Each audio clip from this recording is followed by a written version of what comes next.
why I took a little bit longer. I just wanted to start off welcoming you to the Science Pavilion and this event that we're going to have on seizing on the health benefits of climate action. And I just want to say that it seems so hard. I remember Margaret Chan in 2015 for COP26, Margaret Chan, who was the head of the WHO, and she was having this little paper she would give everybody, all the delegates, saying we should include health in the Paris Agreement. And I thought it was so obvious. And I remember I gave it to our chief negotiator in Chile, and I said to them, you know, we should include health. And it's like, we don't want a long list of different priorities to be included. You know, it's not necessary. And that goes to show how disconnected the climate agenda and the health agenda is. You know, the time scales, whether it's institutions, there's something that has us missing the opportunities to integrate health on this. And there's multiple ways of doing it. And I think we're gonna explore this today. And also, the point of view that's the biggest, most direct, has to do with the biggest environmental threat that we face today, which is air pollution. Air pollution by far exceeds the deaths that we have due to water quality or soil pollution or any other pollution. It's around 7 million people that die. And it seems that there's a disconnected agenda. But also, it's a really effective entry point for lower income communities, and under which the overcoming air pollution also has to do with meeting multiple SDGs, access to clean electricity, fuels, etc. So, and we also have the backdrop of having a brand new WHO guidelines that actually put this issue at the center again. And these new WHO guidelines are the first in 16 years and the first in a net zero commitment environment. So we're going to talk about that today. So I'd just like to introduce the first panelist. We have Hervé Raps from Monaco Science Center. We also have Nathalie Hilmi, an economist also at the Monaco Science Center. We have Maria Neida. I think she's around, or she probably should be around, or either not online. She's from WHO. And finally, Sophie Sopa from IPCC, Ana Ortigosa from University of Drexler, and Rodolfo Sapiens from CR2 in Chile. So I just wanted to start off asking you, Hervé, first off, well, you know, what are these opportunities that we're missing? And in the particular in the health agenda with the oceans, which you also work, right? But It's the question yesterday. So why do you think it's so difficult to integrate these agendas? Is it because it's different institutions? Is it because is it different time frames that are being discussed? And I just wanted to ask you, how can health professionals also be advocates for climate action within the context of health? Thank you so much, Marcello.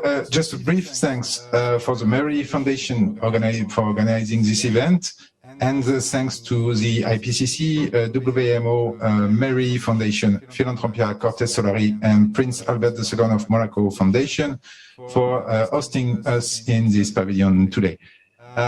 Marcello, you're absolutely right. COP21 was a missed opportunity to include the health argument in the climate agenda.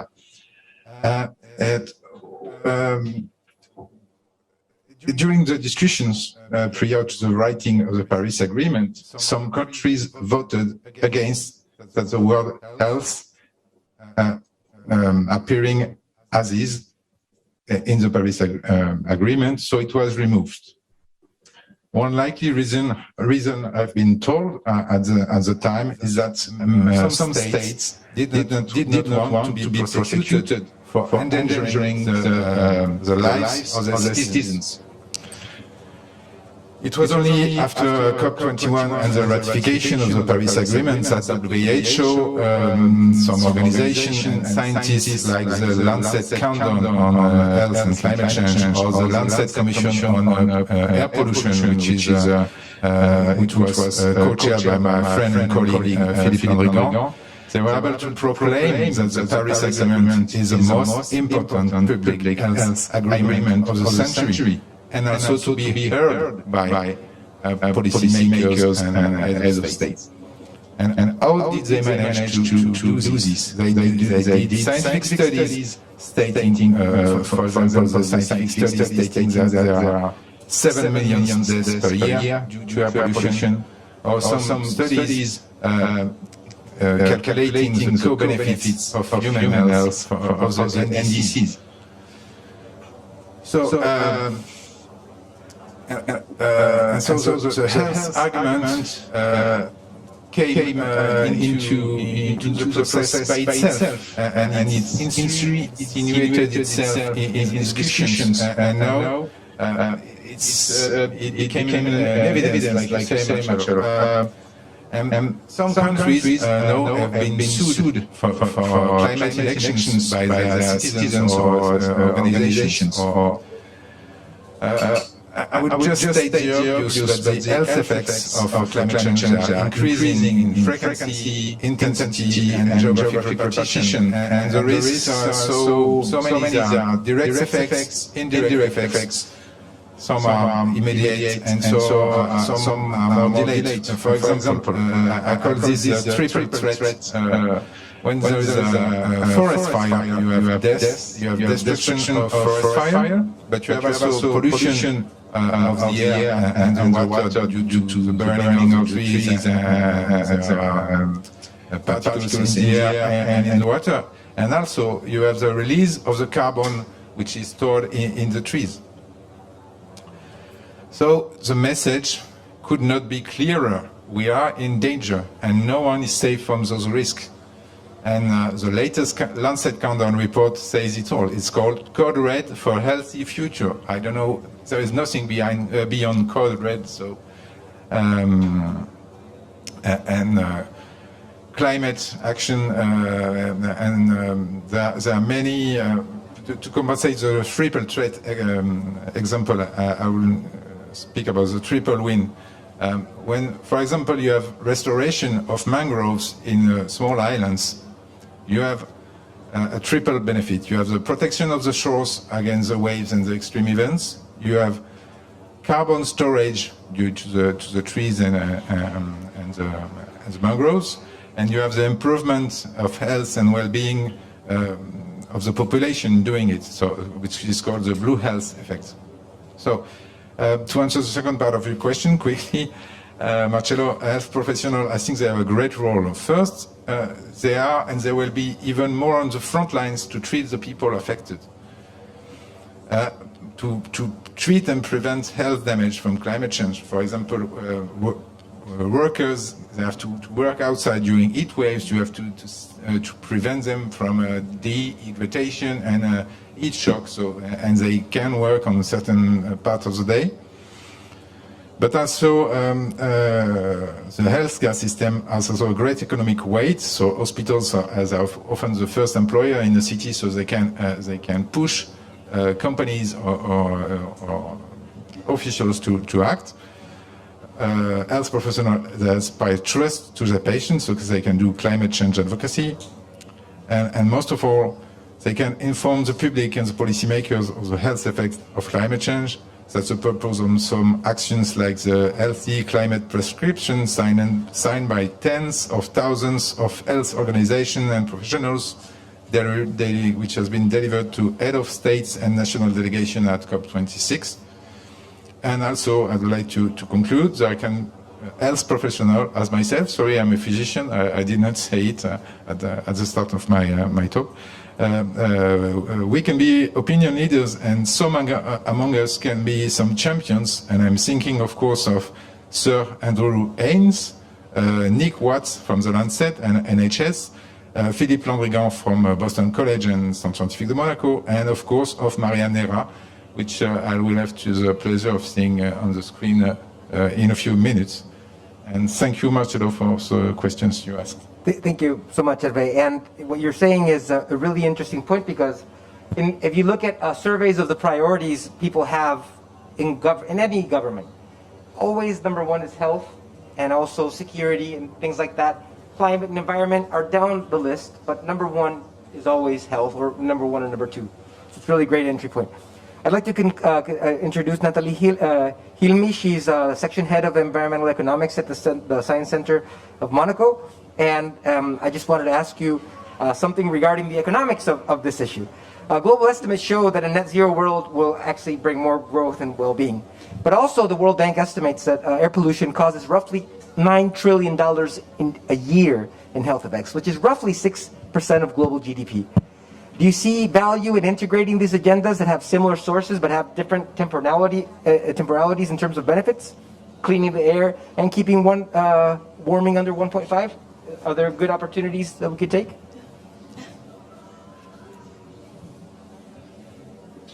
So I don't know if they can put my slides on the screen.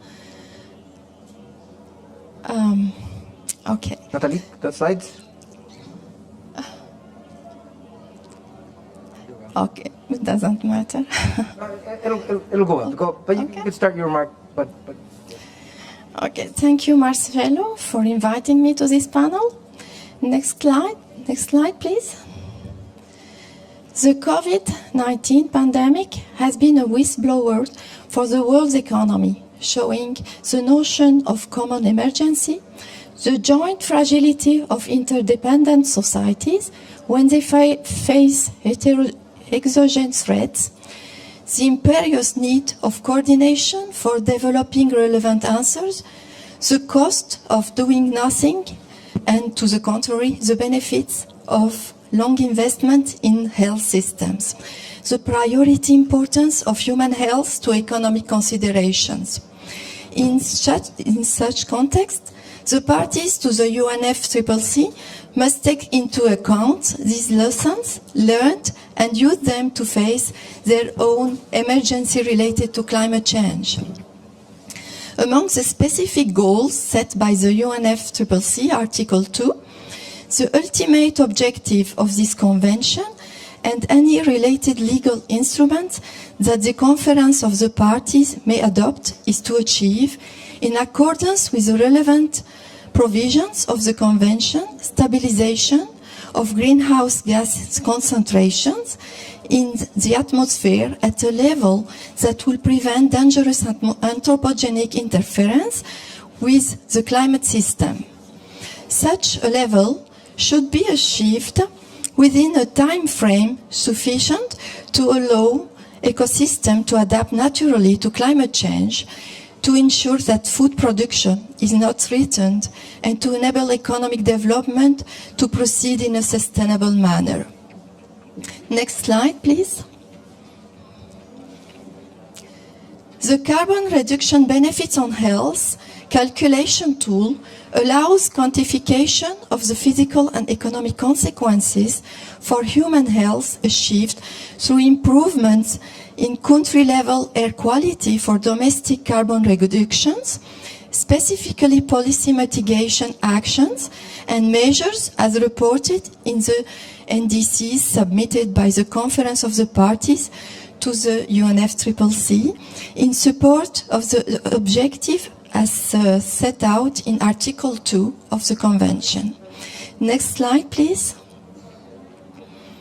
The Paris Agreement represents an opportunity to promote policy making and social awareness of the co-benefits on health from reducing emission of health-damaging pollutants through implementation of climate-friendly policies and adaptation actions as outlined in their pledge NDCs. Thus, it is worth examining why consequential environmental and health benefits have been achieved through a reduction in domestic carbon emission for the proposed climate policies under the European NDCs. This is the example here. Next slide, please. In this regard, integrating the agendas of air pollution and global warming would be relevant for various reasons. First, air pollution and global warming are neighboring causes. On the one hand, they have a common source with increase of gas emissions. Even if we could strictly differentiate the greenhouse gas and harmful gas to human health, They both come from similar driving forces. And on the other hand, they have a common danger in perspective. At the end of the day, the greenhouse gas will also be harmful to human health if humankind is not able to keep warming under 1.5 degrees. Second, the reservoir of growth related to human health preservation to air pollution shall be used for the reduction of emissions in general. As policymakers demonstrated the capacity to intervene in economies for health reasons. To avoid unwanted health costs, a wise investment for improving health quality would be furthermore be beneficial for the global warming agenda. In this matter, we are huge joint possibilities for triggering sustainable growth. Third, health issues related to air quality are vital to the current generation and do not rely to hypothetical, technological or transcendental solution to be appeared tomorrow for the future ones. Then integrating both agenda would naturally make the challenge of global warming more urgent to tackle for today's policymakers and population. Fourth, reducing quantity of greenhouse gas improving quality of emissions are complementary perspectives, interesting to take into account for fight against global warming. The net zero world definitely is a definitely seducing concept. However, compensation shall not be considered as a golden rule. If there is still growing harmful emissions made less visible by overall balances. Integrating the air pollution to the global warming agenda should be a good way to keep it in mind. Finally, to produce responses, there is a similar need of multi-scale process, local, national, and international. And at a global level, two key players shall be preserved to keep warming under 1.5 degrees and promote quality of the air, namely the ocean and the forest. A common strategy should be then definitely beneficial. Next slide, please. In conclusion, reduction in air pollution and greenhouse gas emissions are crucial because they are threats to both people's health and the environment. Air quality and climate policies can provide mutual benefits. Climate change mitigation action can help reduce air pollution, and clean air measures can help reduce greenhouse gas emissions, leading to reductions in global warming. Thank you. Thank you so much. Is Maria Neira connected? Was she here, or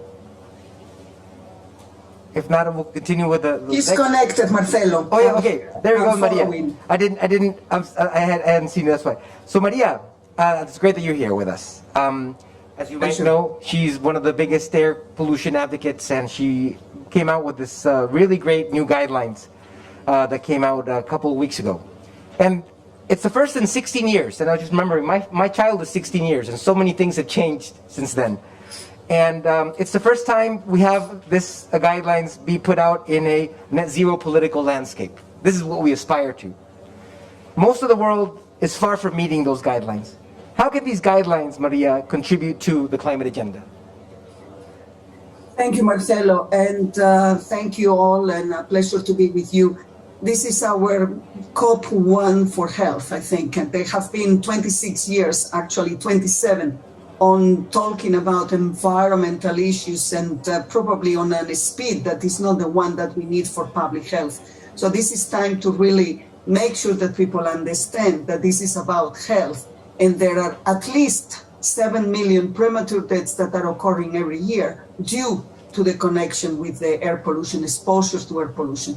For us, this connection between the climate change agenda and the air pollution has been a very old priority. We have been in all the COPs we have been attending, and you know, Marcelo, that we share several. It has been a long, long road where we have been saying, okay, this is a public health issue. If you tackle the causes of climate change, and essentially if you stop burning fossil fuels, if you stop giving subsidies to fossil fuels, the benefits of health will be enormous. And there is no discussion around that. I think the letter that the previous presenter as well was referring to, the healthy prescription. By the way, there are 47 million health professionals who have signed this healthy prescription. And as you know, we as WHO and the expanded health community, we are taking to COP this health argument for climate action. So I invite you, all of you, to look at those 10 recommendations under the health argument for climate action, because I think it's very relevant. And clearly one of them is about the new guidelines on air quality. Why now? Well, because as you know, for years we have been accumulating evidence about the fact that even at very, very low levels of exposure to certain air pollutants, our health will be at risk. And that's why, after accumulating all of this knowledge, we reduced dramatically the recommended levels of exposure, particularly for PM 2.5, which is one of the most harmful for our health, and another 6, 5 of them for which we reduce the levels of exposure. Is this ambitious? Of course. But if you look at what's happened 30 years ago, when we started to talk about how air pollution was dangerous for human health, everybody thought that it was impossible to reach the levels where we are now in certain European countries and North American countries. So we need to be ambitious on public health, particularly because everything will be depending very much on, as I say, stopping burning and polluting everything we touch, the water we drink, the air we breathe, and the food we eat. For us, these new air quality guidelines are an opportunity, and we talk in positive.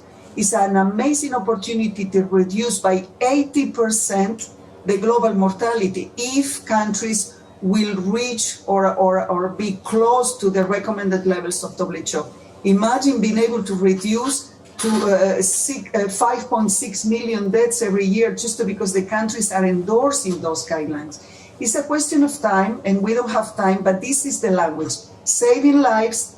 If you are not taking action, you will have on your shoulders lives that you didn't save, and your leadership will be very much measured by that. I think the health argument has to be the one now measuring whether or not the COP is delivering. And I think our patience as health professionals is we are more impatient than the environmentalists. I think we need to, in the name of health, we need to advance quicker and be more ambitious, and reducing emissions will have so many health benefits. One will be on the reduction of air pollution, but the other one will be on healthier diets because of a more sustainable food system, and the other one will be on the more active, less sedentary lifestyle, transport-related and mobility. So we are going there with very positive, strong arguments about protecting health, promoting a more sustainable and better economy, because there are plenty of benefits for our economy.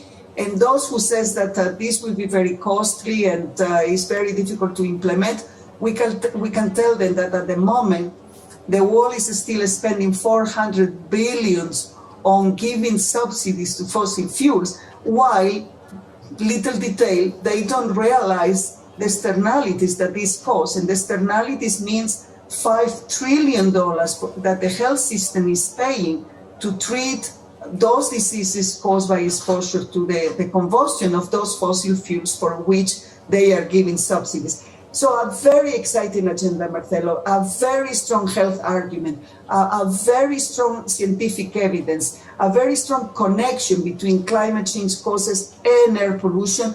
No reason to slow down. and no reason for the health community to keep quiet. I think these type of side events are so important because we are promoting the health benefits, the health argument for a wiser development in a more common sense approach to the COP. Maybe we need to take over as the health community of all of those COPs and then reduce the timing and be more ambitious in the name of health. Over to you, Marcelo. Thank you so much, Maria. And I just wanted to follow up the same conversation and comment. A friend of mine that I work with asked me, how many people die because of air pollution in Chile? And I said the number I had, 3,700. And he said, oh, that's terrible. How do you calculate that? It's the amount of people that die because exceeding the standard. And okay, so what's the standard? We said 20. What happens under 20? No, there's still health effects. And why don't we count them? Because the standard is what we designed as our societal, balance of what we wanted to accept as deaths. It's like, well, why do you accept any? And he was right. And so that's why your new guidelines are so important, because it's really around 7,000 people that die in Chile because of air pollution, and we had just not been counting them because we had the bad standards. Now, I do want to say, though, when we did that standard, we looked at the EU, and the EU has the same standard.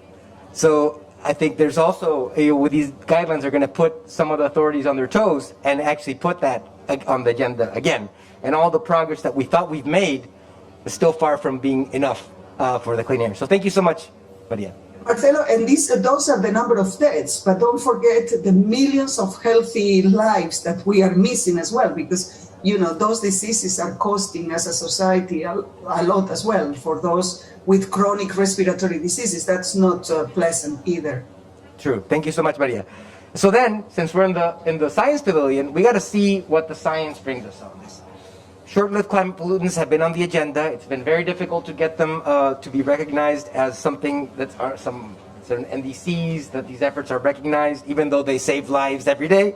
So I want to pass it over to Sophie Zopa. Sophie, I'll look up her bio right here, is the coordinating lead author for the chapter on short-lived climate forcers for the IPCC. And I just want to give her the floor. I'm going to ask her, what does the new IPCC report say about short-lived climate pollutants? And how can we tackle them to maximize health and climate benefits? Thank you. Do you see my screen? Not yet, but we're gonna set it up right now. There we go. Yes, perfect. Thank you. So thank you for offering me the opportunity to briefly explain some key assessments performed in the framework of the IPCC Working Group 1 report. So this report analyzes the knowledge on physical science basis based on the corpus of scientific literature. And I had the chance to coordinate with Vaishali Naik the chapter 6, which deals with short-lived climate forcers, and some of which are also air pollutants. So air pollution is made of compounds having warming or cooling effects, and at the global scale, a decrease of aerosols or particulate matter is ongoing, which is an important progress, as we've discussed so far, for human health and other environmental issues. But the net effect of this aerosol decrease is a slight warming, because most of these aerosols are cooling aerosols. However, based on analysis of the future scenarios, we report that in the long term, the net warming due to change in air pollution is lower in scenario assuming air pollution controls in addition to strong and sustained methane reduction. It highlights the pivotal role of methane, whose reduction in emissions can not only partially counterbalance the warming from aerosol decrease, but it can also lead to air pollution benefits. Indeed, methane transformation in the atmosphere leads to formation of ozone, and thus a reduction of methane would lead to reduction of ozone worldwide. So we just saw the effects of air pollution change on climate, but the report also also assess the effect of climate policies and several policies on air pollution. So what we highlight in this report is that the decarbonization, as it requires strong systemic changes in all sectors, would lead to air quality improvement, but are not sufficient in many regions to reach WHO guidelines. And here we talk about the previous WHO guidelines, which were higher than the updated ones. And it's also well established that air pollution dedicated policies bring improvements more rapidly than decarbonization can bring in the future. So targeting, and we also show that targeting the attainment of sustainable development goals show to bring complementary air pollution reduction. So the elements brought by the assessment regarding the synergy and trade-offs in climate change mitigation and air pollution control highlight the need of integrated policies to yield multiple benefits, both on human health and climate and sustainable development goals.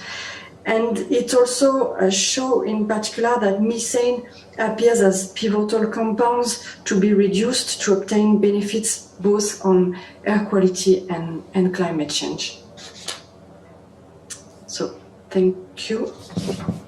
Thank you so much, Sophie. So then we have new updated information on which black carbon seems to have a lower warming effect, but there's also other co-emittents, which are the carbon monoxide VOCs that actually also add. And obviously, black carbon reductions are going to always yield net reductions in warming, I would say. But also, I don't think there should ever be a trade-off between not improving the air for improved health benefits. So I just wanted to continue with Ana Ortigosa. But before that, I just want to also highlight the fact that some of the science agendas are decoupled, right? So right here, I have an air pollution monitor that shows also CO2 concentrations. And as we've seen, COVID is transmitted in aerosol in indoor spaces and accumulates. And obviously, 1200 CO2 means that we're breathing each other's air. And obviously, we should incorporate ventilation and filtration into the way. That's why I got the double mask. Yes. Anyway, great. So that's something we should always have in mind. And it's really, really important because if somebody was infected here, we had no mask. The Jose Luis Jimenez COVID tool you guys download, very basic science box model, 97% of us would be infected today if somebody with no mask and somebody was infected. Obviously, we have the COVID test, but just to say that sometimes all the science isn't always fully integrated, and we're missing opportunities to do something better for the air and for better indoor air quality overall. To continue with Ana Ortigosa, because I work with her. She's a research scientist at the Urban Health Collaborative at Drexel University, and we have set up these low-cost monitoring sensors across Latin America, 120 of them, and many times it's the first time that PM 2.5 has ever been reported publicly, which is important. Because if you do not know there's a problem, you'll never want to solve it. And we're going to miss out on these opportunities that are come with the dirty fuels that are being used in Latin America also as much as in other countries. So I just wanted to ask you, Ana, we say that we're protecting our children's future with the climate agenda, but we're not protecting the present as we are seeing because we're missing these opportunities on health, on air pollution. What benefits can cleaner air bring to our children, Ana?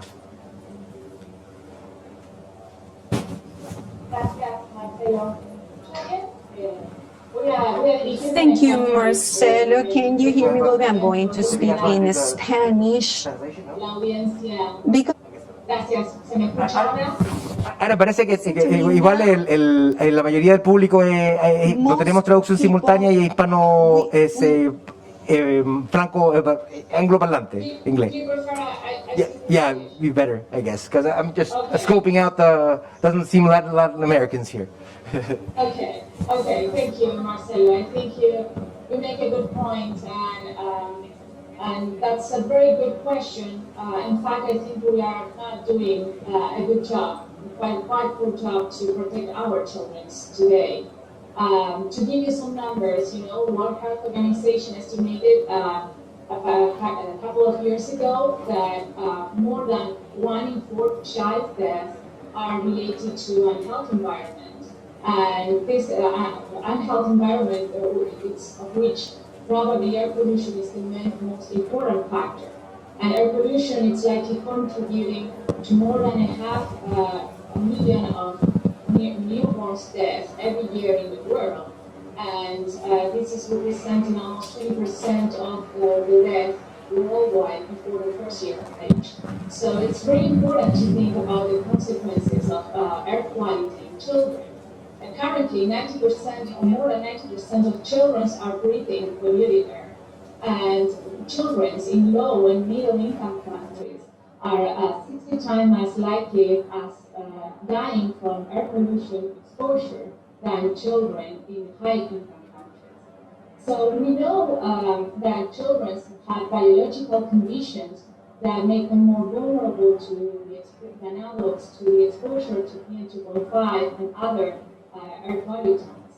We know, for example, that exposure to these pollutants during pregnancy affects or impacts birth weight, the likelihood of premature birth, and also lung development before and after birth. We also know that air pollution, acute respiratory conditions like asthma exacerbation, and also more susceptibility to severe respiratory infections, which is impacting not only health, but also other aspects of children's life. For example, if you can imagine that a children that is constantly coughing or severely ill may miss a lot of days of school, which is impacting their education. It's less likely to engage in playing with other children, and also it's less likely to do physical activity, which you can think about the consequences they may have in developing sedentarism and the further implication for obesity and overweight in our population. So any actions we do to improve air quality will definitely have an impact on infants and child health. But more than that, it also will have an impact, as other presenters here were mentioning, on the education, on the health of the rural society. But what I want to also emphasize that these benefits may not be equally shared for all children. We still need to know how air quality related illnesses are intersecting with other conditions that put children in a more vulnerable condition, like, for example, malnourishment or child poverty. And we don't have, or there is, much less and low quality, as you were mentioning, data on air pollution in cities and countries of the global south. So we need better quality of data to determine the impacts of these health effects on children in marginalized areas, in low and middle income countries. We need also better definitions of longitudinal measures of air quality to know the long-term impacts they will have on children and future generations. We also need to explore or examine more how the characteristics of the urban environment are related to this risk. And there is also aspects related to the interventions or how we measure the impacts of some climate actions on maternal and child health that they also need to be researched. So we are currently at the Salud project, as you mentioned, working on trying to link the measures we have from satellite data on PM2.5 and examine the impacts on under 5 mortality and birth weight. But there is still a lot of need of funding and research in this area. So I'm glad that you invited me to present a little bit about the child's health impacts that air quality and climate actions, not only related to air quality, but also, as Natalie was mentioning, on other aspects of we have on children and child health. Mm-hmm. Thank you so much, Anna. That was great. And we've learned a lot from Anna's research to help us estimate these benefits. But there are benefits that are real. When we started reducing pollution in Chile, we had an experiment, a fortuitous experiment in which we reduced air pollution 40-50% in some cities in 5 years' time. And there's 460,000 emergency room visits that we have prevented in the place that we took measures. 30% reduction of respiratory disease emergency room visits in children from 0 to 4 years old. So that means that when we are cleaning the air, we do have tangible, direct economic benefits. This is not theoretical. $80 million in health costs saved directly to the health system. So these are real things, and we have to do it. So thank you so much, Ana. Well, I'm going to finish up with Rodolfo Sapiens. Rodolfo is a psychologist from the University de Chile, and he's part of the Center for Resilience Research and the Center for Excellence we have that's been supporting the government. But he came up with an idea when I was in my last year in the government. He wanted to do and study and analyze how we get people to do more things on the climate. One of the first studies on climate change and behavioral issues. So I just wanted to ask Rodolfo, you did that first ever climate change survey for the Ministry of the Environment. What can we learn from people's positions on climate change to design more effective policies to get added support? Hi everyone, thank you Marcelo, and thank you for having me. I was going to present in Spanish for the Latin American audience, but it's going to be sort of Spanish because I had my presentation in Spanish too. But yes, so we did conducted this survey in 2016, I think, 2017, about how people in Chile was perceiving and responding to climate change. So today I want to talk about how we are perceiving that people, especially the young people, the children, are dealing with all their communication about climate change that is definitely having an impact on mental health, which I think is something that we really need to dig deeper in, because yeah, I think maybe we can have some unexpected outcomes of this communication.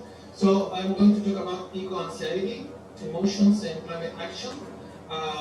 Basically, the question I want to ask the audience is, do you really need to keep hearing that we're running out of time to do something about climate change?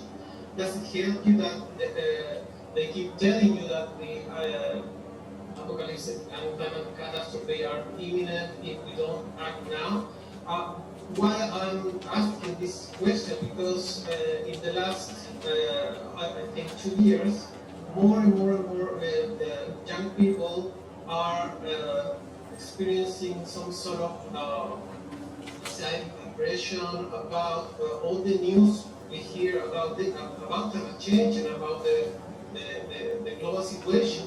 And my point is that I think we don't need to keep that message, you know. So we don't need more fear. I think we have enough with that. And I'm going to show you some data from Latin American survey. This is from 2019, so three years after the one Marcelo was talking about. Here you can see some emotions associated with climate change. On the left, you can see that 74% of people in Latin America say that the main emotions, you know, what they feel when they hear about climate change, the main one is concern, 74%, then sadness, you know, people feel guilty as well, you know, and you can see that for the young segment from 18 to 29 years old, the results results are similar, but we can also see an increase, especially in Sunday, from 70% to 42, and again from almost 10 points from 19 to 29. And then if you see in this slide how concerned, how worried you are about climate change, you can also see clearly that people are concerned enough, and again, 90% of people from 18 to 29 say that they are very concerned about, worry about climate change. And here at the bottom, we also see in terms of control, perception of control, climate change.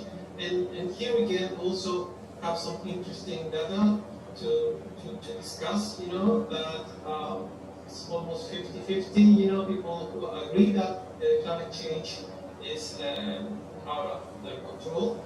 But interestingly, among the young people, more disagree, with this statement that climate change impacts are out of control. So, and the last one I want to share with you is this one, which I think is very dramatic. That we ask people also if they believe that their country in Latin America, was prepared to deal with, climate change. And you can see that 56% say they are not at all, prepared, or a little prepared, 42%, So my point is that we have been talking about climate change for almost 25 years, and with this intensity, and people are concerned enough. And the problem is that what's the message we are communicating to children and teenagers? This is a survey conducted in Chile for an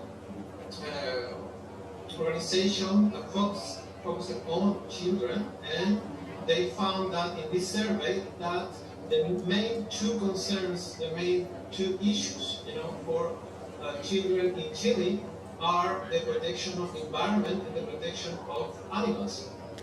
By far, almost 80% of children say that. So what's the problem? That we are experiencing this mental health crisis in different dimensions in America, and we are starting to talk about eco-anxiety, also some people talk about eco-depression and that kind of things. After the last IPCC report, I think it was already 1.5 months ago, something like that, I've been invited to talk about eco-anxiety a lot in Chile, a lot, in different media and organizations, because this is something that is happening, especially among kids, children, teenagers. They are very, very, very worried about this. And what's the problem? The problem is that the way we talk about the environmental crisis does matter a lot. And fear makes us selfish, we want to run away, we don't want to be near this and thing that is threatening our life. And then we can have this, so the boomerang effect, there are different ways this boomerang effect can be observed, in social issues. But here, the eco-anxiety could be like something that we try to, to encourage people and the youngsters to get involved, to get more engaged. But we insist with a rhetoric of fear, and people can,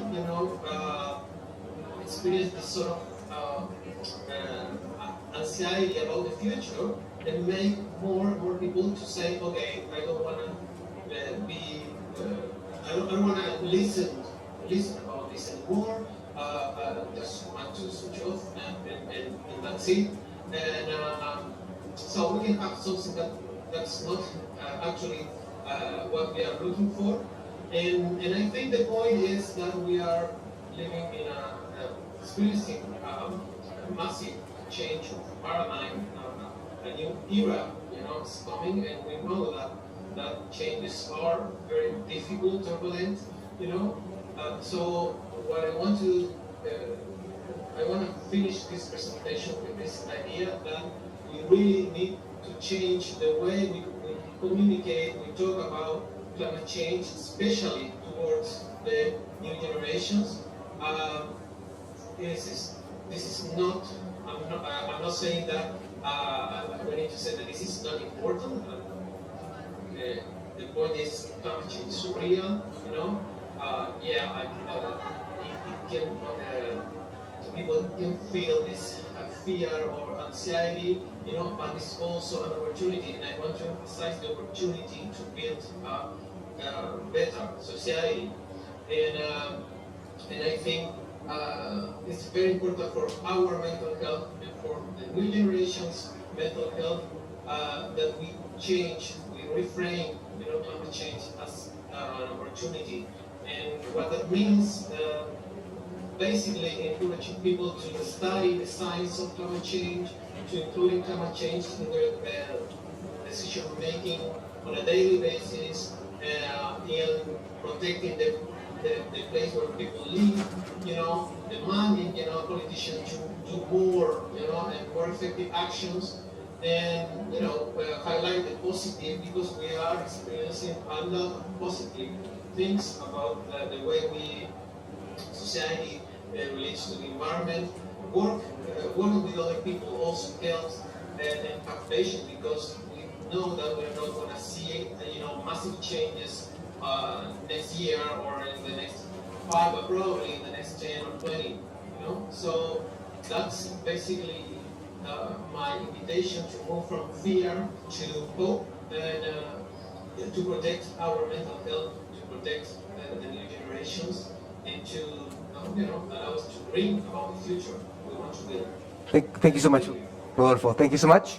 And so now I'm just going to give you the word to Hervé shortly, because we have to be out of here quite soon. We have to ventilate, reduce the CO2, and so Hervé. Okay, I'll just make one comment. Yeah, he'll have the last word. I just want to make one comment. It's true, the surveys that we've done also at my university have shown that children or younger people have lower willingness to save energy, save water, repair things, less willing to pay more taxes for fuels. This is something that, all the surveys I've done with multiple different, it's not something biased from one surveyor, it's multiple companies. And it's not effective.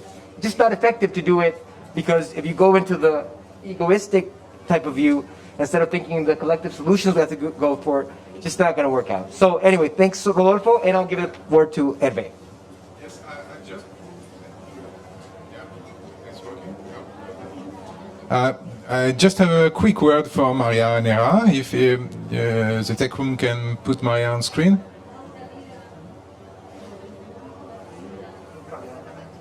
Yeah, I'm not sure Maria, are you still with us? Oui, Sheila. Good morning, Maria. I just wanted to come back to something you just said, and I think it's a very, very strong message, and I think it could be a really, really nice takeaway message for all the people in this room and all the people which are viewing the stream of the event. And you said this is COP1 for health, and I think it's a very, very strong phrase. So kudos to you, Maria, and thank you for this. Kudos to all of you. We are all together on this. Thank you. We'll see you in the Health Pavilion. Thank you so much, then.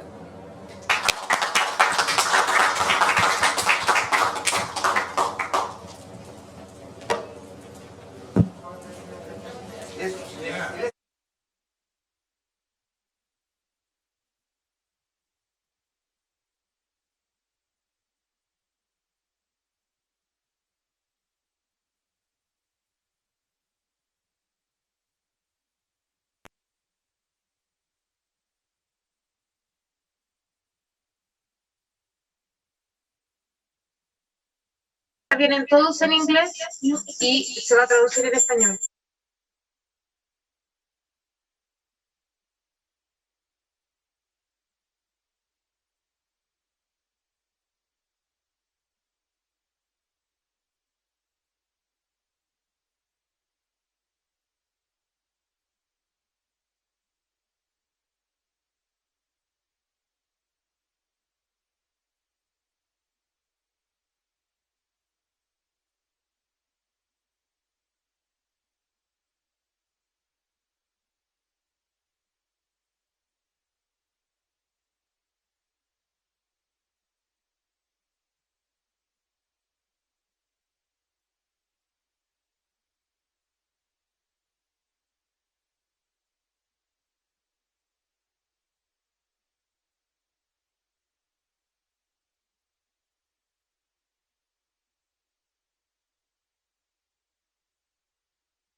We have the privilege of have here the Minister of Science from Chile, Andrés Kuf, the Minister of Environment, Minister Carolina Schmidt, our Ambassador for the Latin America and the Caribbean, Fiona Clauda, and our Professor and Chair of our Scientific Committee on Climate Change of Chile, Maisa Rojas. We would like in this event to acknowledge and highlight the work that we have done since the COP25 until now in linking scientific evidence as an input for the public policy. I would like to invite our Minister of Science, Mr. Andrés Kuf, to give us some welcoming words. Thank you very much. Thank you very much, Leo, Carolina, Fiona, Maisa. It's a privilege to share this activity with you today. And really, what we want to do today is acknowledge that science is absolutely fundamental for climate action. But I also want to acknowledge that this is something relatively new. And Chile played a major role in that transition from COP25 to COP26, which has marked a significant difference to the previous COPs. And from now on, or from COP25 on, science is at the center of the discussion. And science is not negotiable. And I think that is a tremendous achievement of the presidency of COP25 under the leadership of Carolina. That is an important breakthrough for science. And this opportunity is really to thank the scientific community, to thank the scientific community. As you know, we organized a scientific committee with more than 600 researchers from around the country, led by Maisa Rojas, and they have done a truly tremendous work during the past 2 or 3 years. They have gathered permanently, they have reviewed the evidence, they have systematized the evidence, they have made it available to the public, they have linked our researchers internationally, they have brought that evidence to 2 COPs already. So this opportunity is really to thank the enormous work of Maisa and all the scientific committee and all the researchers that worked in Chile throughout these years. El comité científico que ha trabajado en Chile y produjeron 19 informes técnicos con la mejor evidencia de Chile. Tienen un informe de síntesis para creadores de políticas con 188 recomendaciones. Tienen 6 informes vinculando el cambio climático a COVID en Chile, 3 informes con recomendaciones con la estrategia a largo plazo y la implementación del observatorio, y tienen 8 videos que explican el rol del comité público en los distintos temas científicos.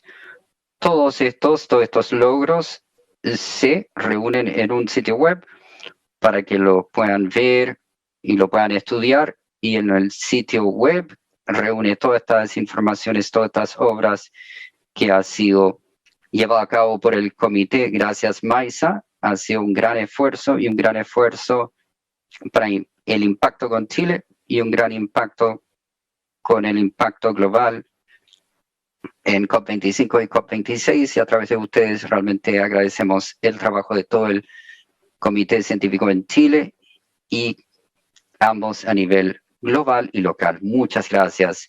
También queremos hacer que estas capacidades sean permanentes. Esto fue organizado como una innovación de COP25. Recuerdo las primeras conversaciones que tuvimos con Maisa en las terrazas, tratando de organizar el evento, y como había dicho, es un resultado de un espíritu de emprendimiento, y ahora es momento de hacer la capacidad permanente. ¿Cómo lo hacemos permanente? Primero con legislación, y nuevamente vemos un rol importante jugado con el marco mundial de cambio climático que se está discutiendo en el Parlamento en Chile, donde el comité va a ser establecido por la ley. Hay un comité científico. Es una forma de que sean permanentes las capacidades, y la otra, celebramos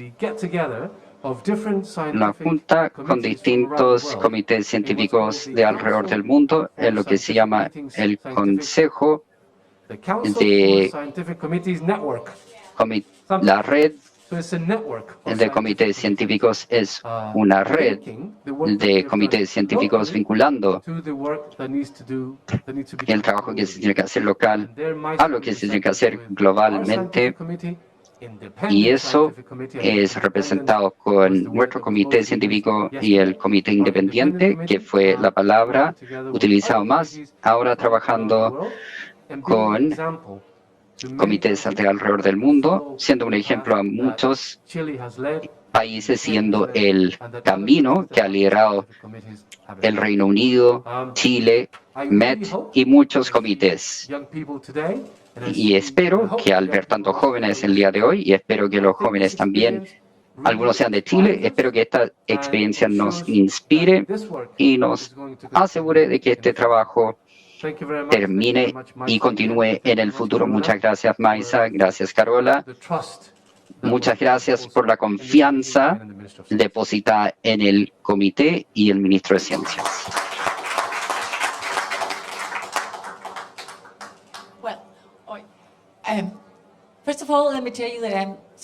Primero, me gustaría decir que estoy muy contenta de estar aquí en COP, en el pabellón de las ciencias, y aquí tengo algunas notas de mi equipo.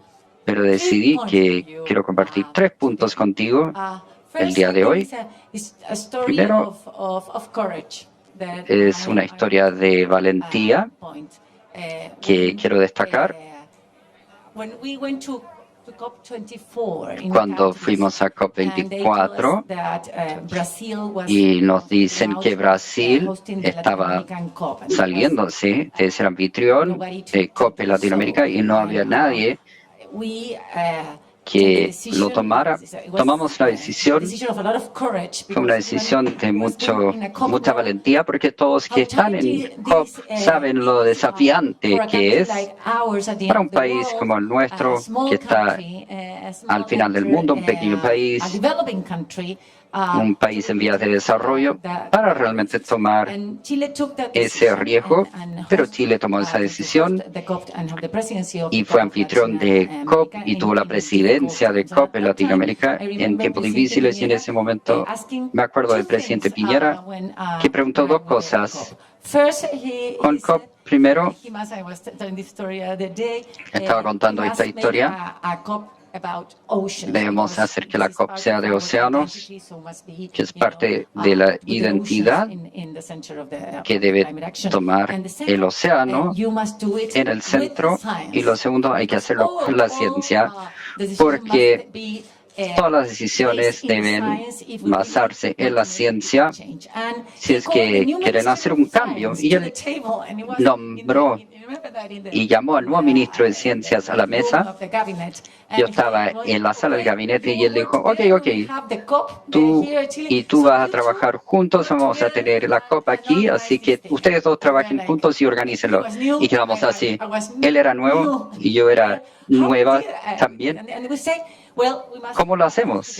Bueno, dijimos que debemos trabajar juntos desde el inicio para tener el mundo científico que nos ayuden a hacerlo. ¿Y cómo lo vamos a hacer? Después la creación fue un comité científico que lo puede lograr. Y yo debo decir que quedé sorprendida, porque esto muestra el mundo científico, y Maisa, quiero agradecerle por su liderazgo y decir, sí, vamos a estar. No sabemos exactamente lo que queremos o cómo hacerlo, porque nunca se había hecho antes. Y queríamos ver cómo colocamos la ciencia al centro de todas las decisiones en clima y cómo se coloca esto en Chile y en el mundo. Y me acuerdo en Katowice, el gran problema no fue el consenso en tomar la ciencia y la toma de decisiones en aceptar la ciencia. A pesar de que hay muchos escépticos en el mundo, el presidente de Estados Unidos anunció de que él se salía de los acuerdos de París porque no era un tema científico, que el cambio era climático y que era debido a actividades antropocéntricas. Lo que dijimos entonces fue algo muy valiente, y yo me acuerdo cuando comenzamos con la ciencia, cómo se hace, lo genial que era el mundo científico en Chile, y donde más de 300 científicos quieren participar y hacer este trabajo en conjunto, en colaboración. Fue increíble y teníamos una cantidad tan breve para hacerlo. Estaba ahí, y cuando lo presentamos juntos en COP, tuvimos la crisis social, tuvimos que hacerlo en Madrid después del estallido social, y mostramos que estamos tan convencidos, tan fuertes, que finalmente la toma de decisiones fue aceptada por consenso. La ciencia no es negociable, y hacer un cambio completo en cómo negociamos. Sabemos que hay un presupuesto de emisiones de carbono que se puede emitir, y que esto ya no es un sueño, no es una idea, es un presupuesto concreto presupuesto de carbono, sabemos cómo tenemos que dividirlo y hacerlo. Esto cambió todo realmente en la conversación y en la discusión sobre el clima y la agenda del clima. Después vamos a Chile y vemos cómo presentamos nuestra NDC y podemos hacer cumplir lo que acordamos de acuerdo a los acuerdos de París, y la única forma es tener un presupuesto de carbono.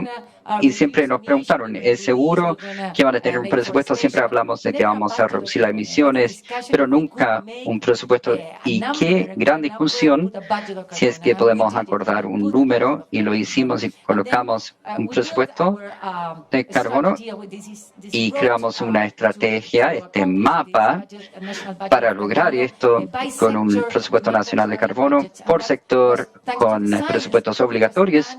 Y esto fue gracias a la ciencia que fue esto, y ahora es un presupuesto obligatorio para cada sector que realmente cambia nuestro desarrollo de tal forma que no es neutral de carbono aún, pero tenemos la ley, el marco de ley de cambio climático, y habíamos dicho que con una discusión tan política en todos lados, la polarización, ¿cómo podemos hacer que suceda? Colocamos una ley para tener una gobernanza que hiciera que todo fuera obligatorio y que nos ayuda a lograr lo que queremos lograr. Hicimos una ley clara, que fuéramos país de neutralidad de carbono para el año 2050. ¿Y cómo la pasamos? Como acordamos la ley, todos lo discutieron políticamente, y nuevamente llamé al mundo científico para decir, por favor, ayúdenos a ayudarlos en cómo pasamos la ley. Y después era un acuerdo transversal en la política. No tiene que ver con color político, tiene que ver con cómo lo logramos basándonos en la ciencia. Y trabajamos en conjunto y la ley pasó unánimemente. Nadie puede entender la dimensión de eso en el momento que vivimos hoy en día. Así que creo que es una historia de valentía, es una historia de gratitud, y estamos muy agradecidos a la ciencia en lo que han dado desde nuestro país al mundo, y que ayuda a mantener la esperanza de 1,5 vivo, y que la ciencia nos una, nos puede reunir, y realmente que se tomen las decisiones que sean necesarias, y también que todos que colaboraron con eso, hay que agradecerles. Le agradezco a todos los científicos de Chile, a todos los científicos del mundo IPCC que contribuyen a cambiar las cosas de una manera que realmente junta y reúne a todos bajo una meta concreta. Me gustaría agradecer a Fundación Mary y todos que ayudaron a traer las ciencias a la mesa, porque no es algo donde está la estructura y los recursos para hacer eso. Hay un nuevo Ministerio de Ciencias que se estaba desarrollando recién en ese momento. Estamos comenzando recién con esto para lograrlo y colocarlo de una forma institucional. Agradecemos eso, y agradecemos también a el Reino Unido por ayudarnos y por continuar con esta línea, por ser estos socios nuestros que nos apoyaron y colocar la ciencia en el punto central, que es la única forma que podemos lograr nuestras metas. Esto es una historia de esperanza, realmente, para poder abordar la crisis climática a la velocidad que requerimos. Y nuevamente hablo de la ciencia en mi mensaje de esperanza, porque cada vez que la IPCC han presentado un informe, hay cambios que fueron posibles. El primer informe IPCC fue el Cumbre de la Tierra, El segundo informe IPCC creó y posibilitó los protocolos de Kioto. El tercero, hubo una gran relevancia en la adaptación que no estaba en discusión antes, solamente la mitigación. Y después está el Premio Nobel de Paz, y este es el quinto. Después los acuerdos de París está bajo el cuarto informe IPCC, y este informe estoy seguro que es una clave que nos ayude a romper nuestra línea para mantener el 1,5 vivo. Tengo mi fuerte esperanza sobre eso y les agradezco a todos posibilitar esto. Muchas gracias.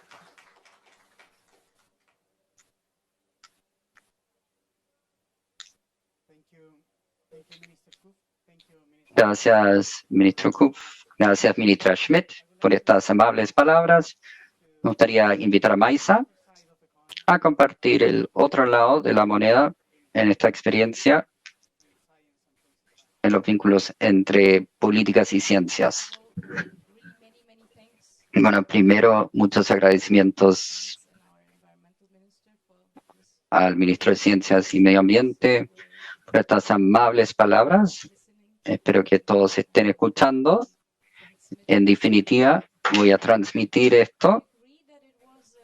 Estoy de acuerdo de que fue una historia de valentía y coraje. Valentía, y es un camino que todos aprendimos en hacerlo.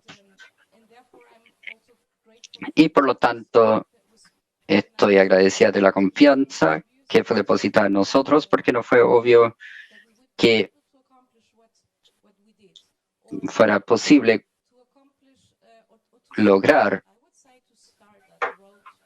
lo que hicimos, o por lo menos comenzar este diálogo.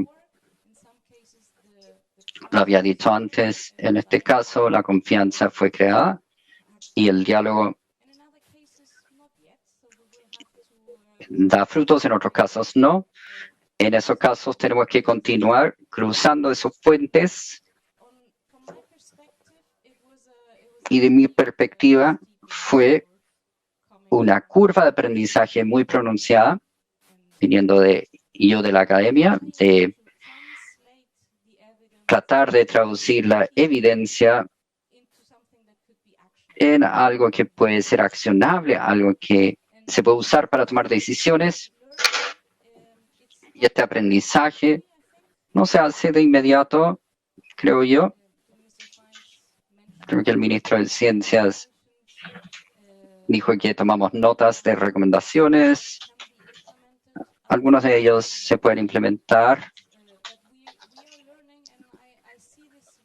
Estamos aprendiendo y lo vemos como un proceso. Y estoy completamente de acuerdo con los ministros. Esta es una historia donde hay muchos éxitos, pero es crítico que sea permanente. Porque no vas a estar ahí mañana y yo no voy a estar ahí mañana. Y queremos tener esta relación donde la ciencia puede apropiadamente y efectivamente aconsejar nuestro país y que pueda acompañar en los siguientes 30 años esa meta de ser neutral al carbono, y para eso, en definitiva, necesitamos una institución permanente para institucionalizar esto a través de una ley, a través de una gobernanza, y cómo van a tomar decisiones que hay que tomar en los últimos 30 años. Así que estoy muy agradecida y estoy contenta de haber aumentado nuestra participación en crear uno de los bloques de lo que espero que sea una base firme del trabajo que tiene que continuar. Muchas gracias.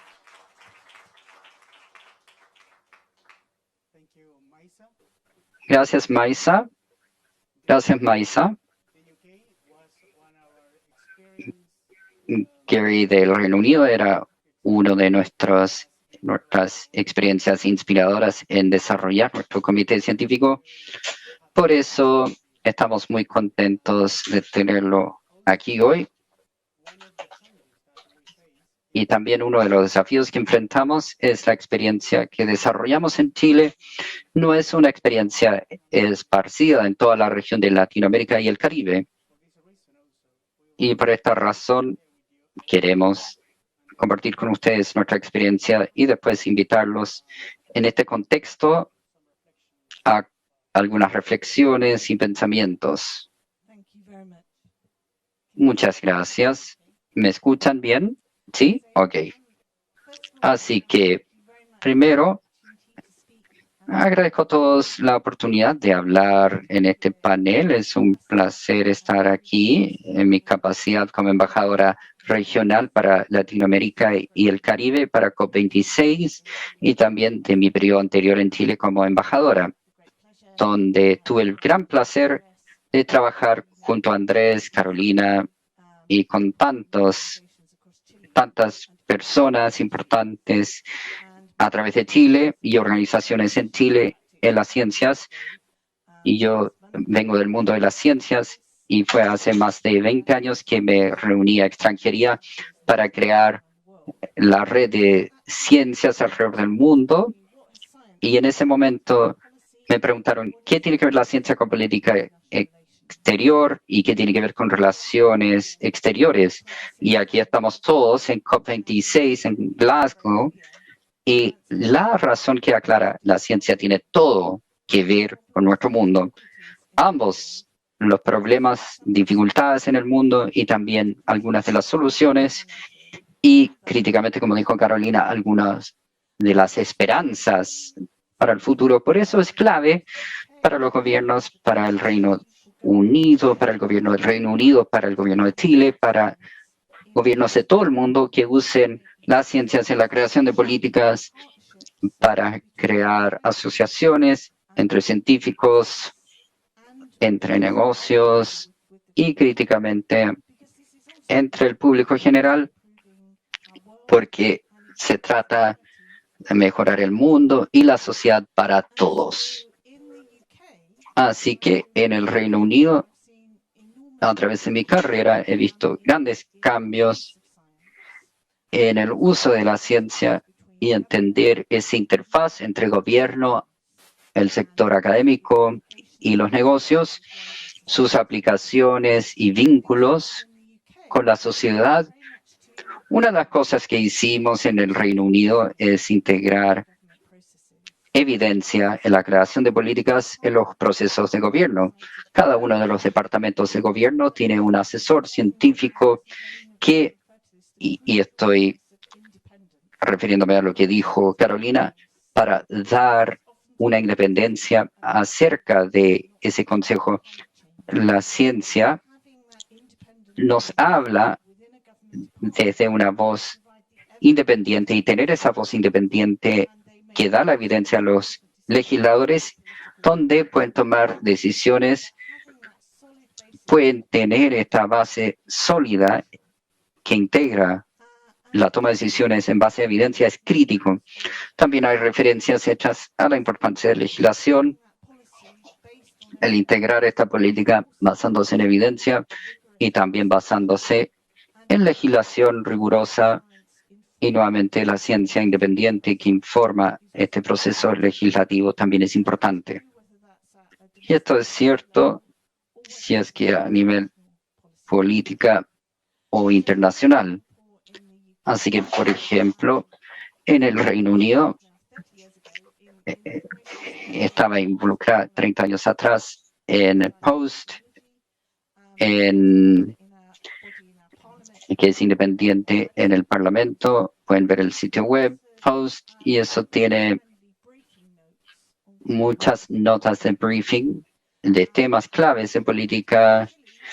En mi tiempo en Chile,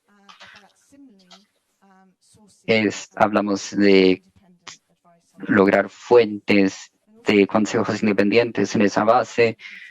También en Chile hay mucha consideración en el rol de ciencias donde pude participar en muchas de las futuros congresos del futuro, donde realmente fue muy involucrante con la sociedad, con gran nivel de participación, tratando y abordando temas a futuro. Es muy emocionante en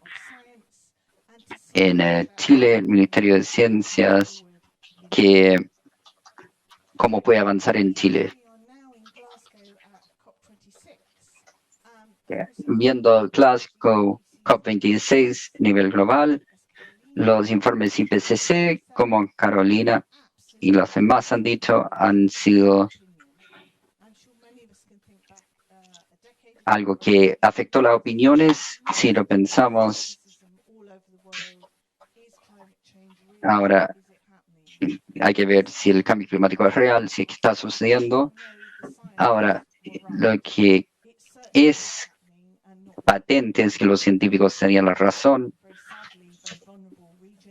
y esto es muy importante, y se ve que hay regiones que son golpeados mucho más fuerte por los impactos. Desafortunadamente, el informe del IPCC es clave en cambiar la opinión y en informarnos en cómo avanzar. Todos tenemos que aprender quizás a aprender de esa ciencia de una forma más rigurosamente, y también tenemos que hablar del Comité Independiente de los países. Similarmente en el Reino Unido hay algo que es el Comité de Cambio Climático. Es un cuerpo de expertos que de hecho mantiene el gobierno rindiendo cuentas y nos ayuda en crear los fondos. Nuevamente, este mecanismo se aplica a otros países del mundo, y creo que es muy importante lo que dice Andrés en vincular la red de ciencias alrededor del mundo. Esto es muy, muy importante. Así que al ver COP26, por supuesto, los grandes temas que queremos llevar adelante aquí es la mitigación, en que todos los países reduzcan las emisiones de COP, sean grandes o pequeños emisores. Es todo importante, y la ciencia informando el desarrollo de los NDC y las estrategias a largo plazo para su implementación es absolutamente crítico. En la adaptación y resiliencia vemos un mayor cambio.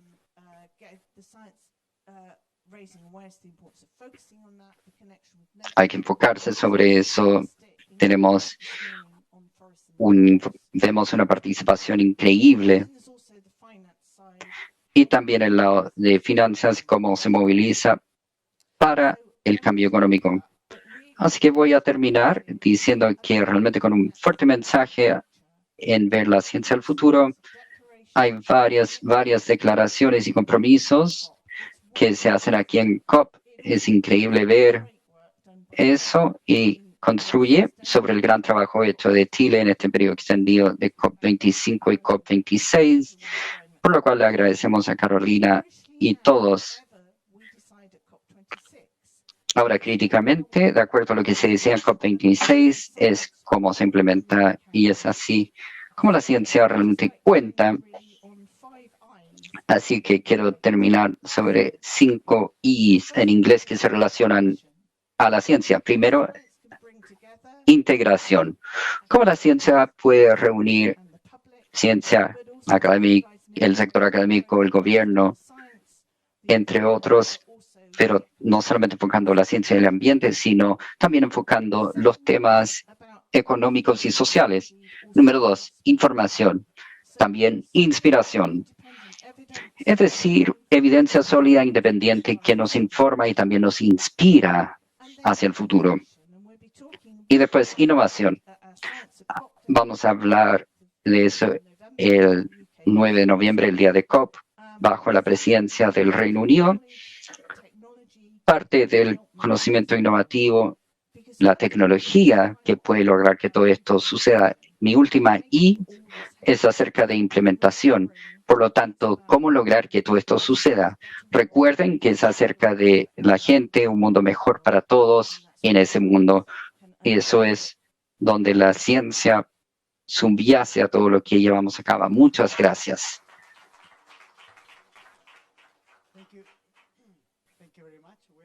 Muchas gracias. Estamos terminando ahora.